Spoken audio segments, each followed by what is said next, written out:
Hi guys, Darren Standish here from Property Prosperity. I was having to think about whether I would actually talk about this or not because I was a little bit worried because there is actually, it's a skill to putting in an offer if you want to purchase a property, and that skill can actually save you thousands, probably tens of thousands of dollars when you're buying a property. So I know it's really useful, and I'm sure people are going to be really keen to find out about it. I suppose from my perspective though, as the real estate agent, do I really want people knowing the best way to put in an offer and negotiate with an agent, particularly if they're going to use that against me? That's probably was my main concern. So I was having a bit of a think about it, but at the end of the day, I suppose you just had to promise not to use it against me really, but I'm sure you'll be able to use it against other agents, and I'm sure you're going to get a lot of benefits out of it. So thanks for the like, whoever that was. One thing I will ask too, I've just noticed, I've only just started using this Facebook Live thing, and I know there's a viewer, I've got a couple of people on at the moment, but it doesn't come up with a name. So if you can do me a favor, if you can just write hi in the little comments box, then I actually know who's in there. Yeah, I'd just be interested in trying to work out how this whole Facebook Live thing works. So yeah, just put a little comment in there, just say hi, and then I know who you are, so that'd be awesome. Thanks, guys. Next thing is, so trying to work out how to put an offer in. So the thing to understand, and from my perspective as a real estate agent, basically you want to try and do the opposite of what the real estate agent's doing. So obviously my job as a real estate agent is trying to get the highest price for the owner. So if I'm trying to get the highest price for the owner, the way I do that is I've got a strategy. Right from the start, I know exactly how I'm going to negotiate and how exactly I'm going to communicate and present, and the whole process involved in selling a property, I've planned that out from the very start so that it's all geared towards me trying to get the highest price for the owner. So likewise, from the other perspective, if you're a buyer, you've got to come in with a similar sort of mindset. You've got to be saying, okay, well, if I want to try and get the lowest price of the property, because obviously that's what you're trying to do, how do I get the lowest price of the property?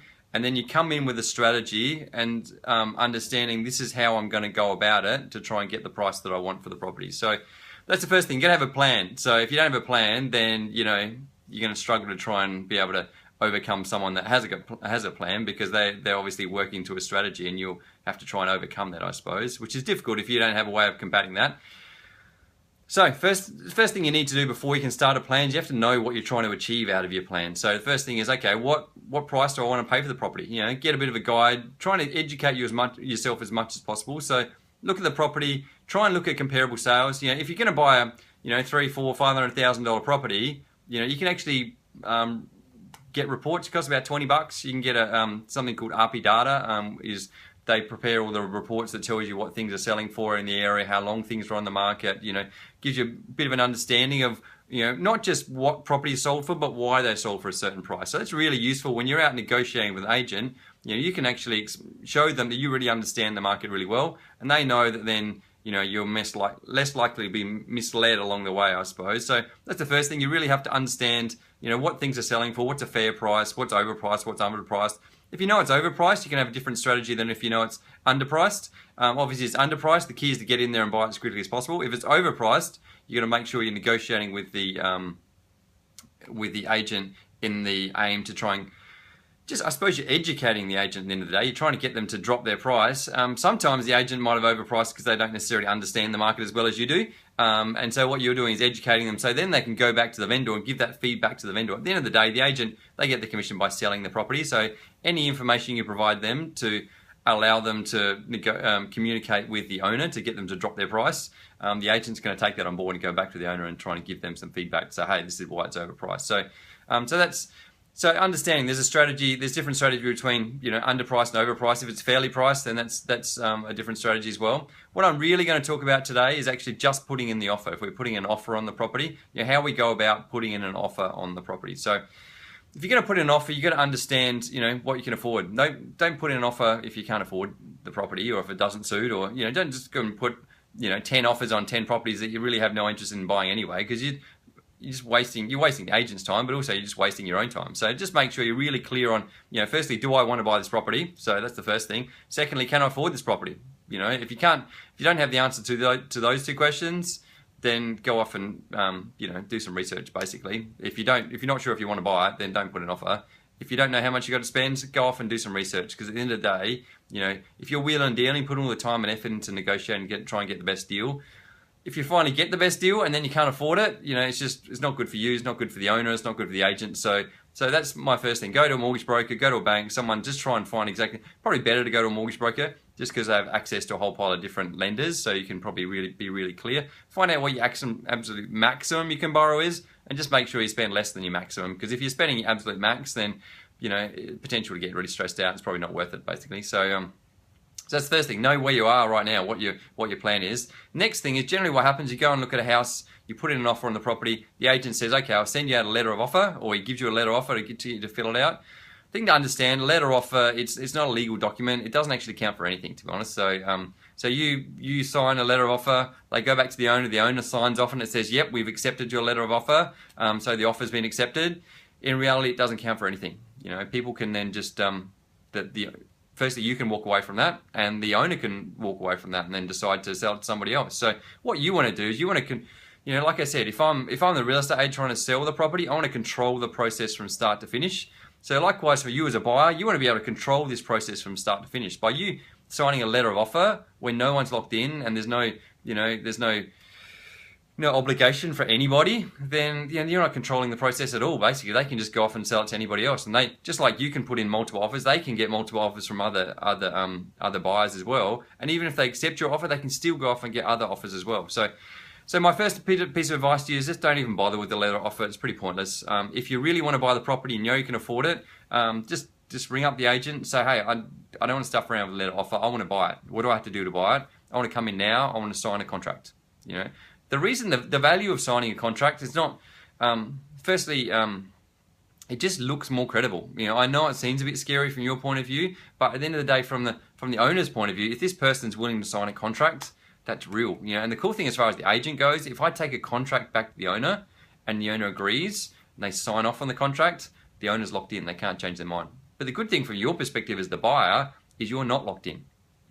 In Adelaide, it may be different in other states, but in Adelaide, if you sign a contract, then they've got to provide you with something called a Form 1. The Form 1 takes about a week to prepare on average, may take a bit less. It takes about a week to prepare.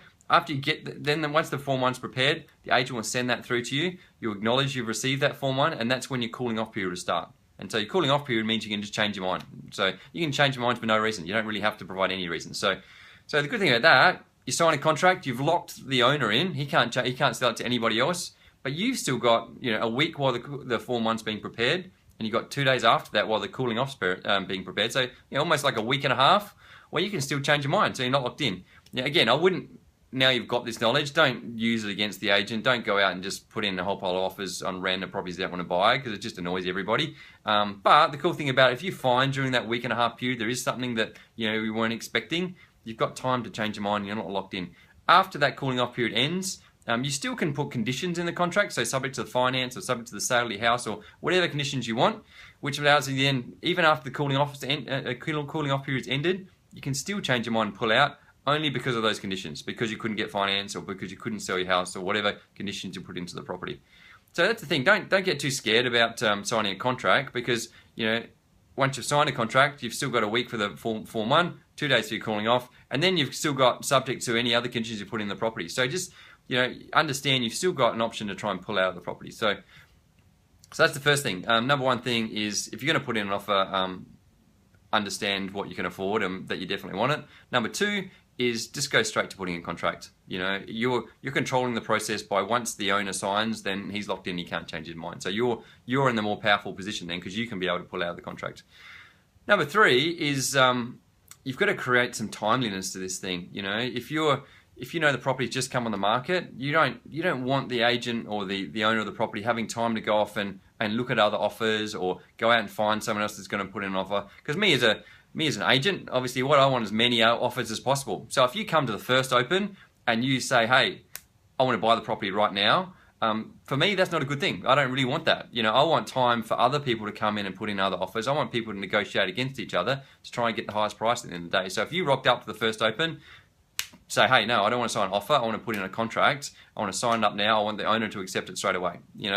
In reality, the owner's not going to accept it straight away, but you put a bit of a deadline. Say say it's on a Saturday open, you might say, hey, by Tuesday, I want the offer accepted. And after that, I'm going to have to look at other properties. Or it might be a week or whatever you decide.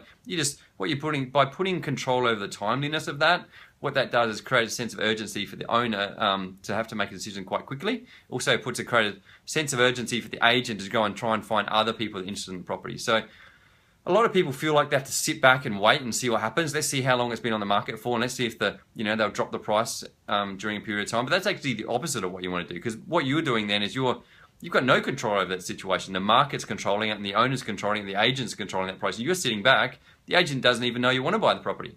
So by you putting in an offer and you actually signing a contract, the agent knows you're serious. He knows that he has to do something really quickly. He's going to get out there and talk to as many people as he can as quickly as he can. But again, he's got a limited amount of people he can talk to because it's only just come on the market. So you're in this much more powerful position because there's a lot less buyers you're going to be competing against. So I know it seems a bit scary. You've just seen a property, you've got to sign a contract that day, you've got to lock it in, you've got to get it all locked away really quickly. But that's why you've got to be really confident in that you definitely want the property. So you got to really understand, firstly, the market, but then understand what it is that you want. And secondly, understand your finance situation so you can definitely afford it. So that confidence then, when you find a property that's really awesome, means you'll be able to come in with a really good price, get it signed off, get it done really quickly before a lot of other buyers come in, particularly if the property does seem like it's undervalued, and you, because of your knowledge of the market, you think maybe the agents just misread the market to a degree. Just get in there, get it bought, get it sold off, get it signed off, and then no other buyers then, regardless of how good a deal it is, can come in and try and take advantage of this opportunity, I suppose. So if that's made sense to everybody, hopefully it has, and if it has, click on a like, I'd really appreciate that, and if it hasn't, still click on the like, that'd be great. But hopefully it's really useful, and if you think someone else might get some use out of how to get out there and put in an offer on a property, again, like I said, don't use this against me because it's not such a good thing, but you're welcome to use it against other agents because that's not my problem, I suppose. So, and if you've got any other things you want to understand or have an understanding about, feel free to put a question in there, and I'm happy to answer that in future little presentations. And and if you've enjoyed my little rant, I suppose, then I'd really appreciate you putting a comment in there and giving me some feedback. That'd be really useful for me for future ones. Thanks, guys. I look forward to talking to you soon, and I will see you next time. Bye.